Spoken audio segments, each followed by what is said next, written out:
and welcome to Inside Applied Data Governance, a podcast where the practitioners who built the ADG program share what real-world data governance actually looks like. Whether you're just starting out in data governance or you've been working in the field for years, this podcast is for you.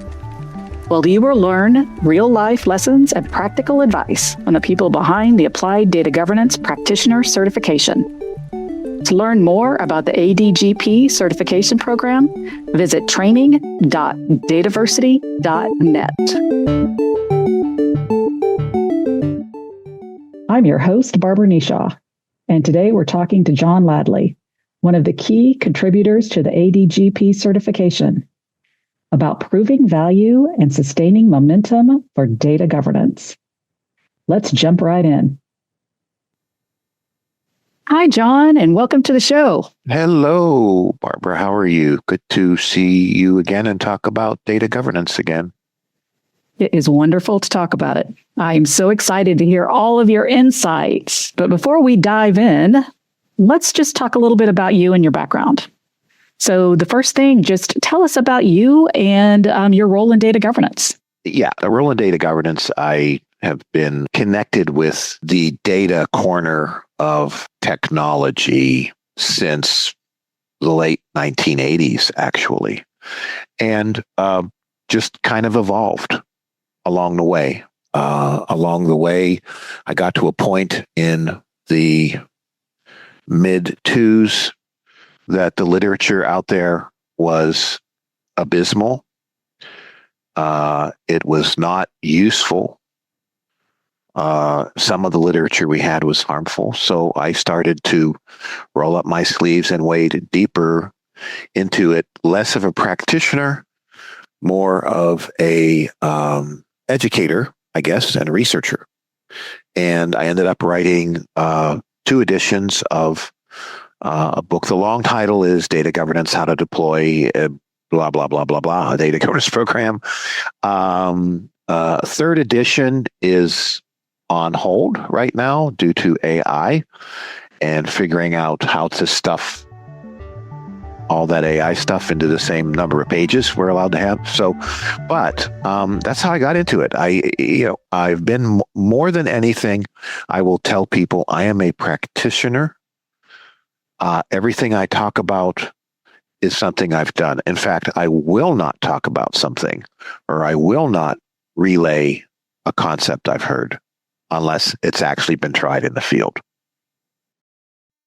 Okay, thank you very much for that introduction, John. Great to find out some more details about you. Are you ready to start talking more about data governance? I was born ready. Let's do it. All right. Well, let's kick off here with our first question.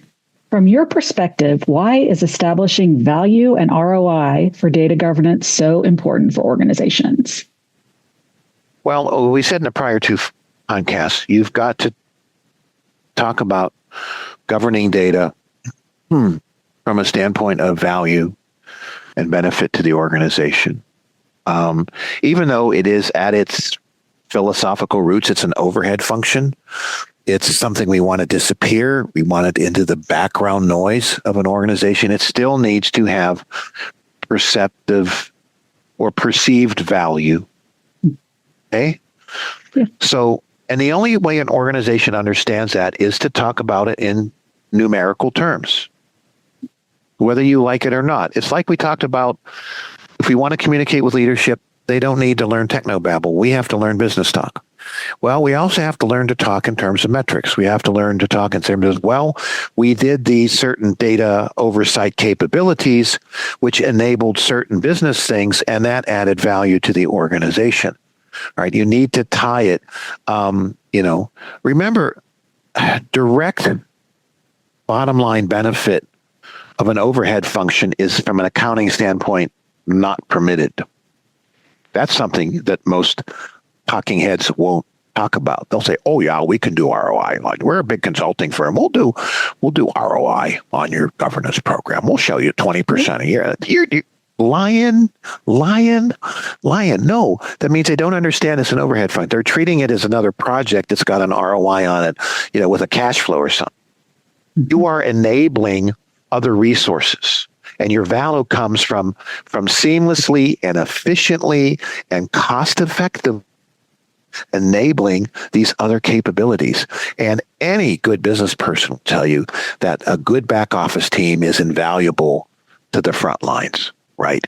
And they can be measured. There's lots of measurements out there. So you've got to be able to put numbers on this stuff. Because if you can't, what story are you going to tell? Mm-hmm. True. And you definitely have to be able to say that to leadership and to show the value of it.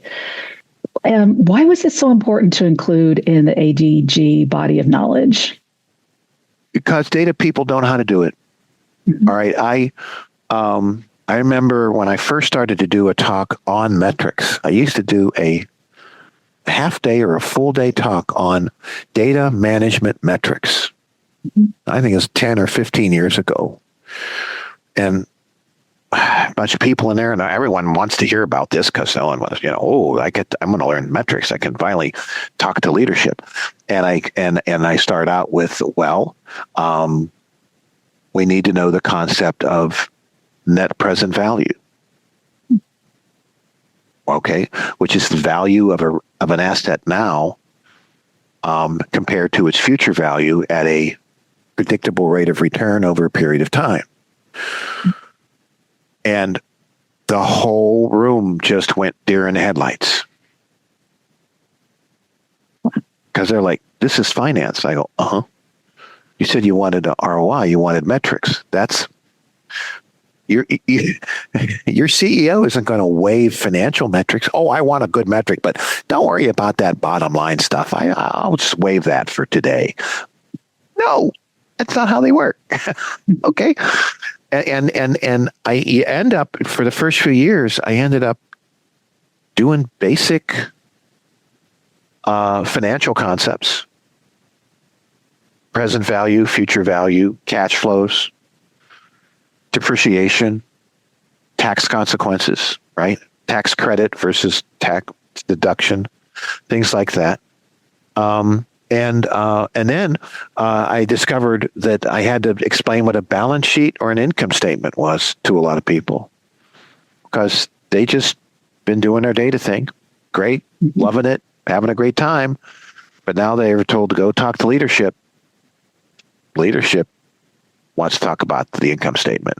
And if you don't know what that is, they're not going to talk to you. So that's why it's important. We had to put that in the body of knowledge because, again, it's not so much the letters after your name from taking the exam. It's what you can do with that. And it's the stuff you need to have to be successful. Mm-hmm. Yeah, definitely. It also shows how interconnected everything is whenever you're looking at governance with all the other functions within an organization. Mm-hmm. If you join our webinars, you already know strong data governance is what makes everything else possible. Exactly. And if you're ready to build or mature your governance practice, the DATAVERSITY Training Center is where you'll find the deep dive courses that actually show you how to do it. And once you've built that foundation, the Applied Data Governance certification helps you prove you can turn governance principles into real organizational impact. Then bring it all together with the community at DGIQ plus EDW 2026, where the governance leaders share what really works. Start strengthening your governance journey at dataversity.net. That leads us to our next question. What is most commonly misunderstood or underestimated about the success measures of data governance? The misunderstanding is that going after the easy metrics, which is important, they still need to be there. And sometimes it's hard to collect data for things. But understand that the easiest metrics have no relevance to leadership. They are for your use to show that you're making progress along your rollout of your capabilities. Okay. It's more of a program management metric. We had 18 users at the meeting. We had 14 people go to data steward training. We've loaded 85 elements into the catalog. Those are all fine and dandy, but they are all progress metrics. They aren't metrics of effectiveness or value. And we still need to come up with those, all right? And that's where they hit the wall, because you have to look at the balance sheet. The best way for me to answer this is to tell a very short story, if I may. Mm-hmm. Okay? Please do. I was brought into an organization to justify or unjustify the existence of a business intelligence department, because a new leadership team had said that it was ineffective.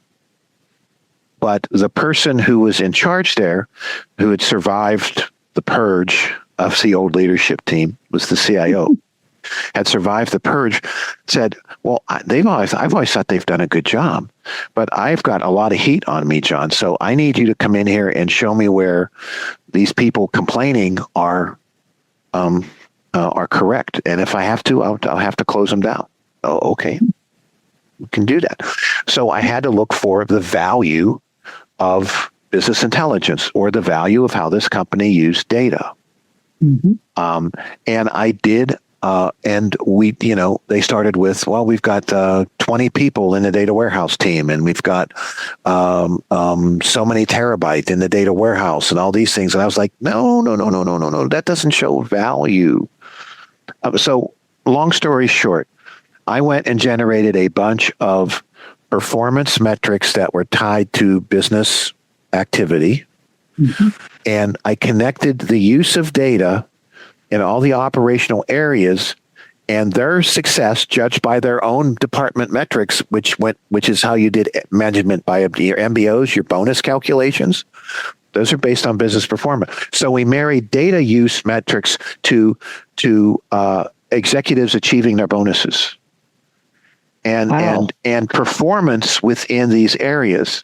And then we took the 40 or 50 KPIs of this organization and we graphed the counts and the metrics and all this kind of stuff to business performance. And we ended up with this picture, and I ended up put it all in one graph, did some monkeying around with the scales and stuff. And what I showed on one graph was business performance was declining.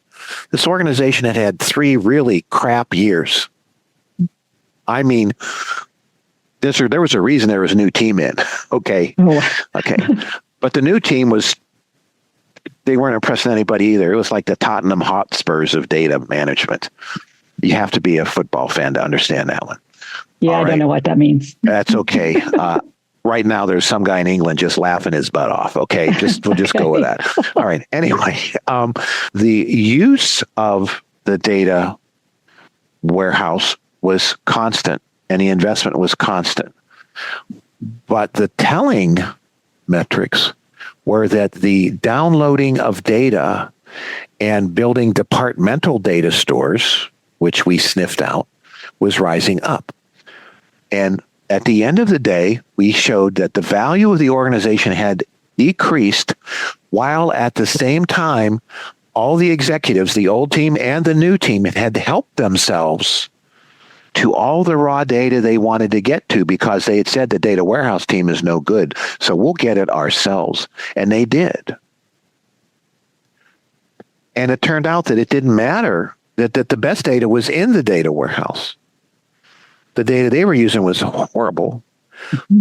And at the end of the day, there was no trouble with the data or the data warehouse. The problem was that they had another team in there that didn't know how to run the company. It turned out that private equity was behind this company, and the private equity people don't bring in people that know how to run a company. They bring in people that know how to dismantle a company. Right? And no one had told me that till I started to sniff around.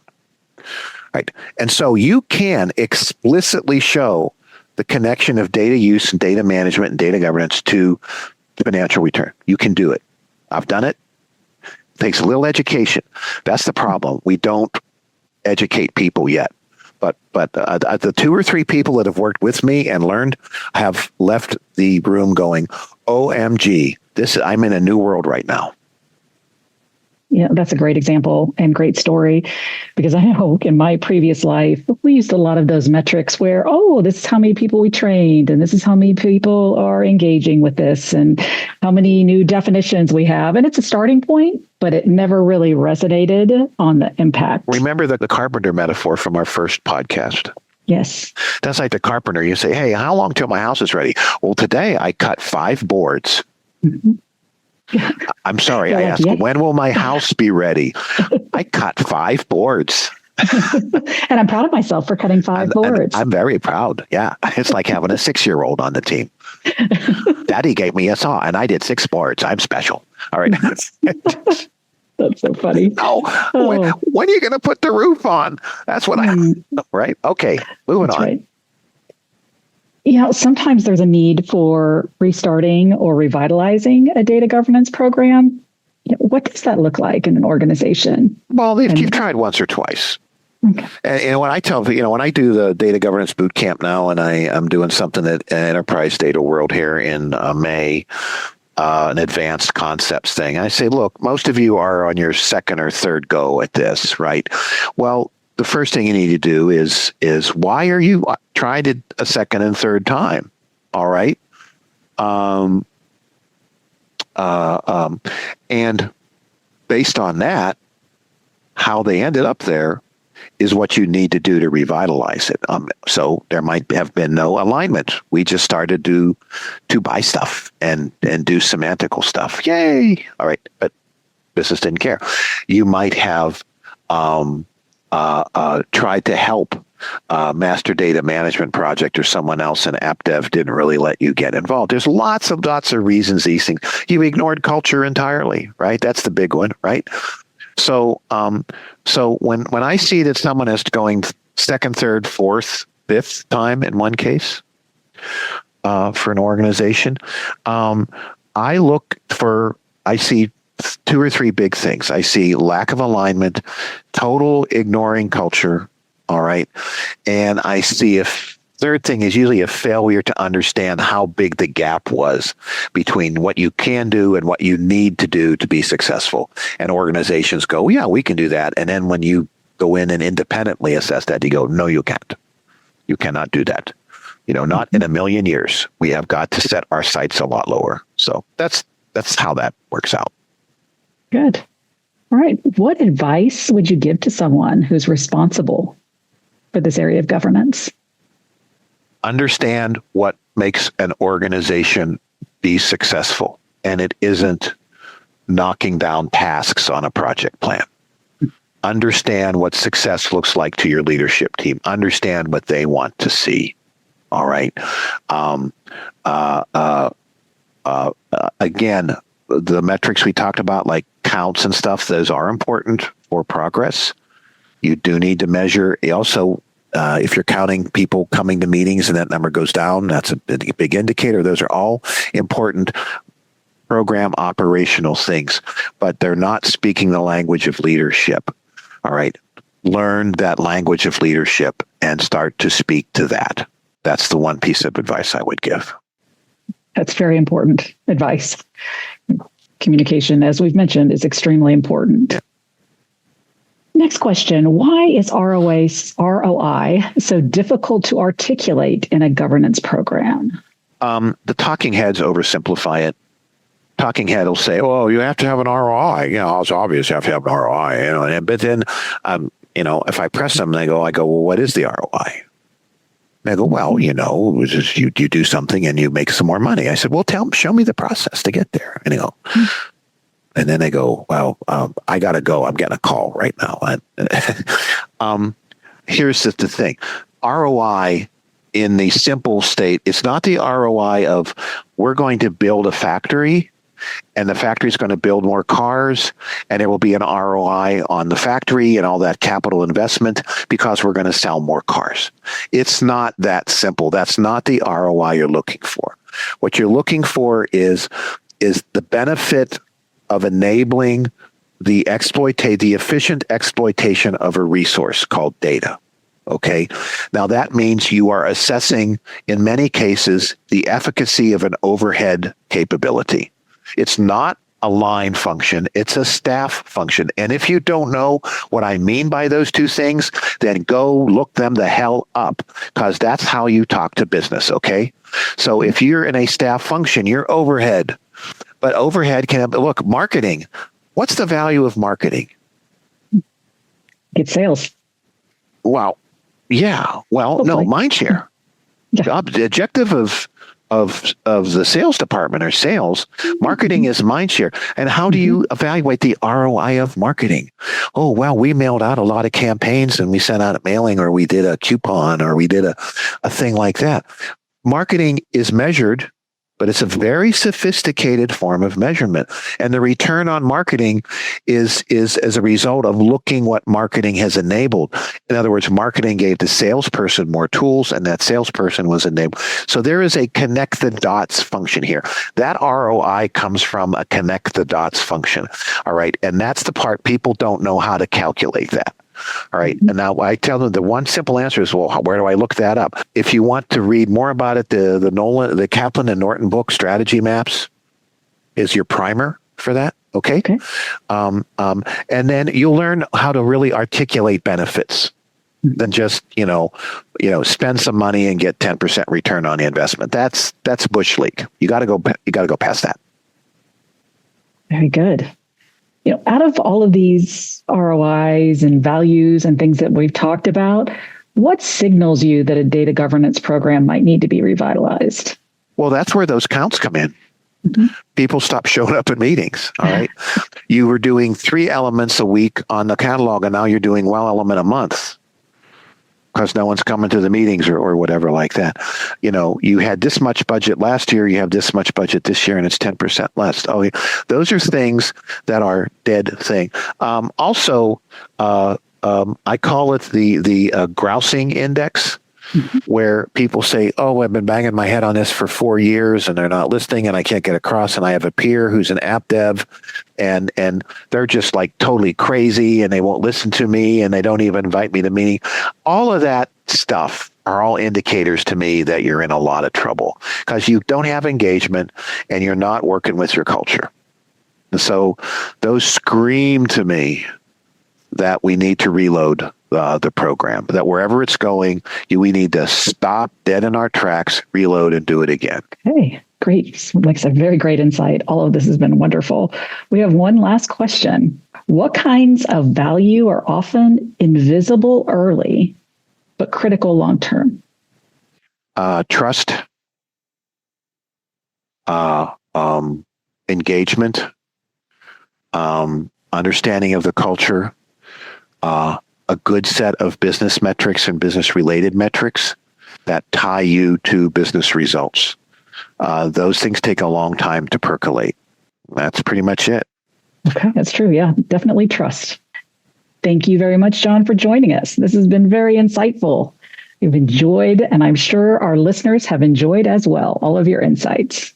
Pleasure being here. And by all means, forget the initials on your title. Go take your certification under the ADGP and be a smarter person. Thank you.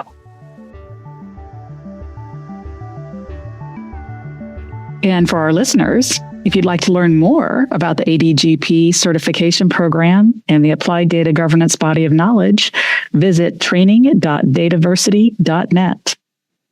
Until next time, I'm Barbara Nishaw, and this has been Inside Applied Data Governance.